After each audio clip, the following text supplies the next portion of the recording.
спрете да използвате тези турбички, които са скандално вредни, съдържат много пластмаса, не е ясно с какво са лепени, а съдържанието вътре, освен чай, който да кажем, че има и всякакви отсветители и други неща.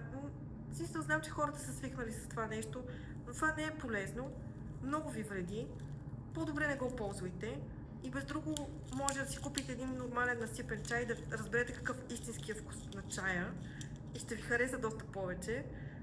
Носете си цетка със себе си, ако искате да продължавате да пиете съдържанието на тези турбички, може да си го изсипете в цетката и да си спестите огромно количество микропластмаса.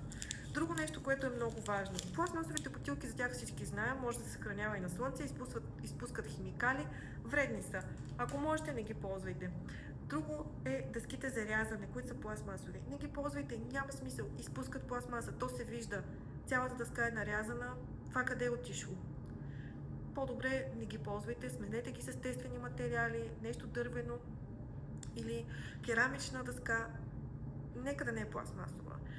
Друго нещо, силиконовите бъркалки, с които се ваят палачинки или други неща, тях не са предназначени да ваите горещи неща с тях. Има такива, които са предназначени за затопляне. Те са много скъпи и ще разберете, ако вашите са такива.